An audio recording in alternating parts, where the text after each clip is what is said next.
तो शुरू कर सकते हैं।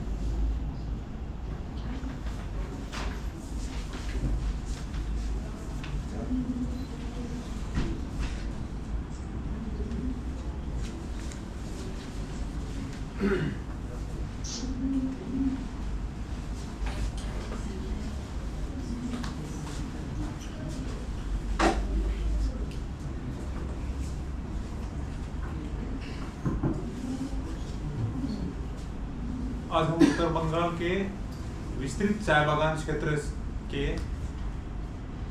श्रमिकों और वहां के मूल रूप से रह रहे 150 वर्षों से लगभग रह रहे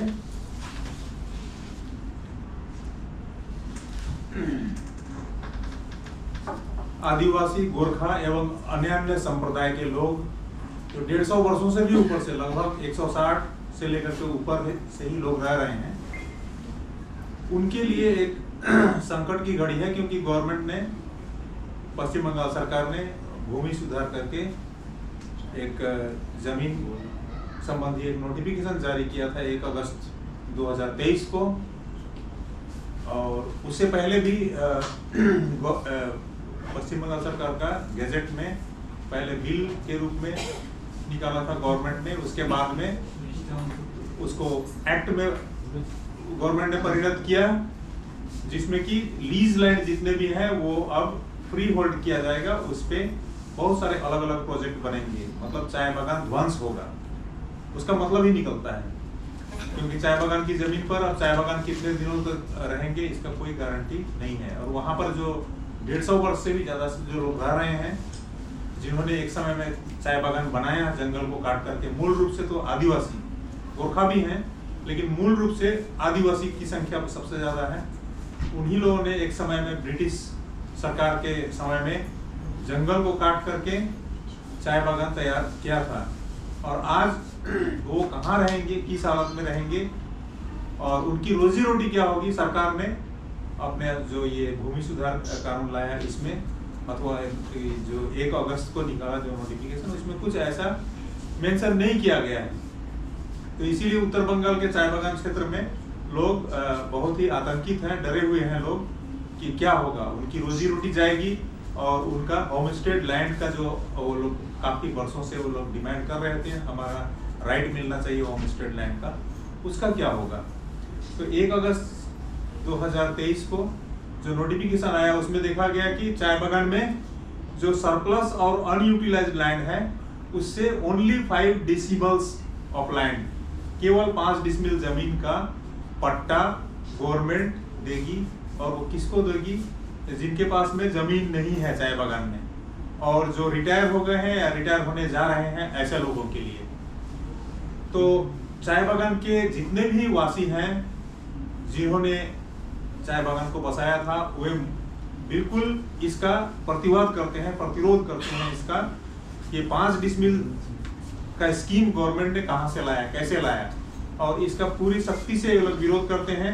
उनका मूल डिमांड है कि वो जिस जमीन पर बैठे हैं बरसों से, आज से नहीं बरसों से, 150 वर्ष से भी पुराना इतिहास है उनका, उसका पूर्ण रूप से मालिकाना हक मिले, अर्थात उनको रैयत खतियान के तहत में उनको लाया जाए, उनको रिकॉर्ड खतियान ROR दिया जाए, उनको पट्टा नहीं दिया जाए, पट्टा किसी भी कीमत पर वो नहीं लेना चाहते। तो इसके लिए विभिन्न सामाजिक संगठन वहां पर, जब से गवर्नमेंट ने पिछले साल 2023 में ये बिल और एक्ट में परिणत किया, उसके बाद नोटिफिकेशन निकाला 1 अगस्त को, उसके बाद उन लोगों ने सामाजिक संगठनों ने जोर शोर से इसका विरोध करना शुरू किया। और लोगों के लिए जो मांग, जो जायज मांग है कि उनका रोजी रोटी बचे और उनका ये जो रिहायशी जमीन जो होमस्टेड लैंड है उसका अधिकार, उनको वाजिब अधिकार मिले उनको। तो इसके लिए सभी सामाजिक संगठन वहां पर काफी जोर शोर से काम कर रहे हैं। और सभी सामाजिक संगठनों का उत्तर बंगाल के तराई, डुअर्स एंड हिल्स, इसके जितने भी सामाजिक संगठन हैं उन लोगों ने एक हाल ही में ज्वाइंट एक्शन कमेटी तैयार किया गया। और इसी ज्वाइंट एक्शन कमेटी के द्वारा आज हम यहाँ पर प्रेस मीट कर रहे हैं हम, और अपना वक्तव्य को यहाँ पर पूरे आप लोगों के सामने रखते हुए हम लोग सरकार तक पहुँचाना चाहते हैं। और इसके अलावा हमारा आज प्रोग्राम था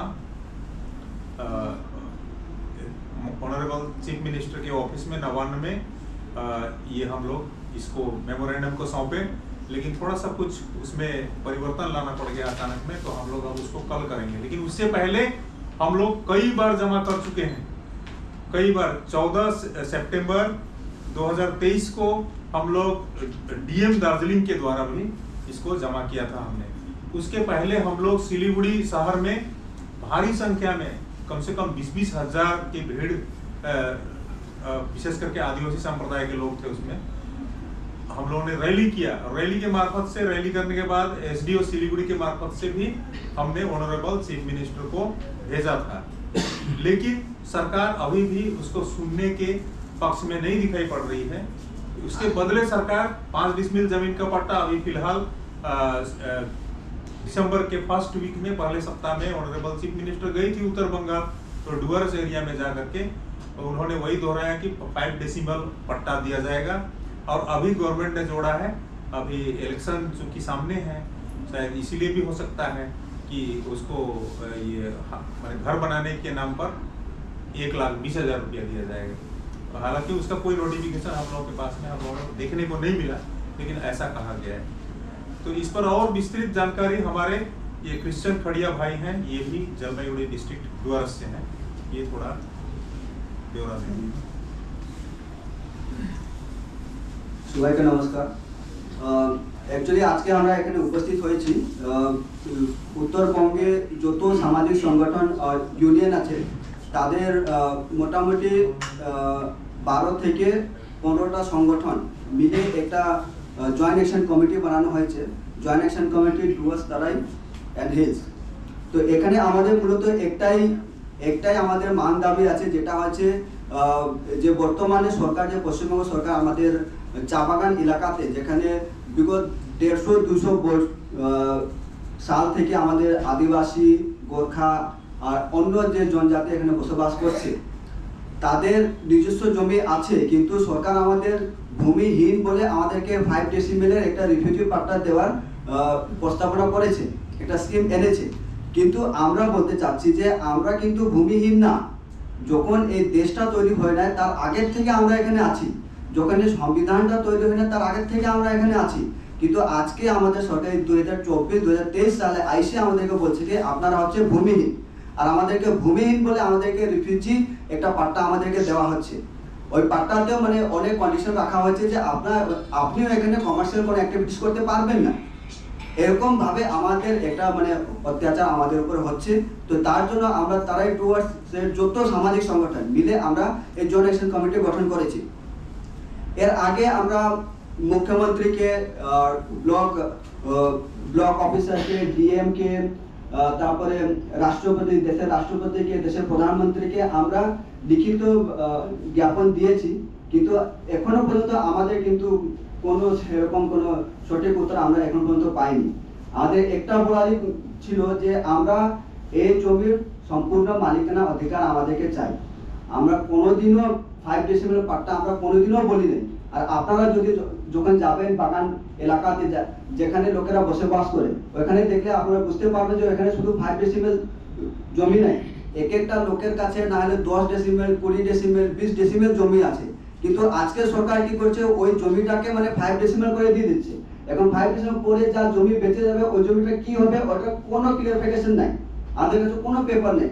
তার উপরে যে নোটিফিকেশন বের হয়েছে ওখানে পরিষ্কারভাবে লেখা হয়েছে যে ইউটিলাইজ ল্যান্ডকে রিজিউম করা হবে। তারপরে আমাদেরকে পাট্টা কোথায় দেওয়া হবে কিন্তু এটাও বলা হয়নি। তারপরে আমরা দেখেছি যে সত্তাধারী যে রাজনৈতিক দল আছে, ওনারা মানে বাগানে বাগানে গিয়ে আমাদের লোকেদেরকে ভুল বোঝানোর চেষ্টা করছে যে আপনাদের সম্পূর্ণ জমির অধিকার পাওয়া যাবে, কিন্তু নোটিফিকেশন ওইটা লেখা নেই। তারপরে আমরা যখন শিলিগুড়িতে আন্দোলন করলাম, আমরা যখন ডুয়ার্সে আন্দোলন করলাম, জলপাইগুড়িতে আন্দোলন করলাম, আলিপুরদুয়ারে আন্দোলন করলাম, যত আদিবাসী সম্প্রদায়ের লোক, গোর্খা সম্প্রদায়ের লোক পাহাড়ে আন্দোলন করলো, তখন দেখা গেল যে মুখ্যমন্ত্রী আমাদেরকে 1,20,000 টাকার একটা অ্যানাউন্সমেন্ট করেছেন, কিন্তু 1,20,000 টাকার কোনো নোটিফিকেশন নাই। তো আমরা কিভাবে মেনে নিব? আর ওই 1,20,000 টাকা যে দেওয়া হচ্ছে ওটা কি পারপাসে দেওয়া হচ্ছে এটাও কিন্তু কোনো জায়গায় ক্লিয়ার হয় নাই। তো আমাদের একটাই সব থেকে বেশি ভয় যে আমাদের জমি আজ থেকে আমরা 3-4 পিঢ়ি থেকে এখানে বসবাস করি। আমি একজন বাগানের লোক, আমার বাবা বাগানে কাজ করে, আর আমি দেখছি এটা হচ্ছে আমার 3 পিঢ়ি হয়ে গেছে, আমি 4 নম্বর পিঢ়িতে আছি। বলতে গেলে আমার এখানে 100 থেকে 200 বছরের কাছাকাছি আমাদের মানে এখানে বংশ পরম্পরায় আমরা এখানে বসবাস করছি। কিন্তু আজকে দেখা যাচ্ছে যে এই সরকার এসে আমাদেরকে বলছে যে আপনারা ভূমিহীন। আর আমরা এই জমি আন্দোলনটা আজকের আন্দোলন না, জমি আন্দোলনটা অনেক পুরানো আন্দোলন। অনেক সময় অনেক সামাজিক সংগঠন এটা নিয়ে আন্দোলন করেছে, অনেক রাজনৈতিক সংগঠন এটা নিয়ে কথা বলা হয়েছে। কিন্তু আজকে আমরা দেখা যাচ্ছে যে আজকে সরকার এসে আমাদেরকে বলছে আপনারা ভূমিহীন, তার জন্য আপনাদেরকে 5 ডেসিমেল করে পাট্টা দেওয়া হবে, আপ টু 5 ডেসিমেল পাট্টা। কোথাও 2 ডেসিমেল পাট্টা দেওয়া হচ্ছে, কোথাও 3 ডেসিমেল পাট্টা দেওয়া হচ্ছে। তো আমরা বলতে চাই এই প্রেস মিটের মাধ্যমে সরকারকে কি আমরা কি এই যে দেশ, এই যে ভারত দেশ, আমরা তো এই দেশেরই লোক। এই দেশকে এই যে চা বাগান, যে আপনারা এত সুন্দর চা বাগান দেখেছেন নর্থ বেঙ্গলে, এই চা বাগান কারা বানিয়েছে? আমরা বানাইছি, আদিবাসীরা বানাইছে। কিন্তু আজকে এই আদিবাসীদের এই গোর্খালীদের বলা হচ্ছে যে আপনারা ভূমিহীন, ল্যান্ডলেস। তো এটা হচ্ছে আমাদের যে অপমান করছে সরকার, এটাকে আমরা অপমান হিসাবে দেখছি। আমরা কোনোভাবেই মানতে পারি না যে আমরা ভূমিহীন। আমাদের কাছে ভূমি আছে, কিন্তু আমাদের কাছে শুধু কাগজপত্র নেই। কেন কাগজপত্র বানানোর জন্য আমাদেরকে সরকার তেমন ভাবে কোনো রকম সুবিধা দেয় নাই।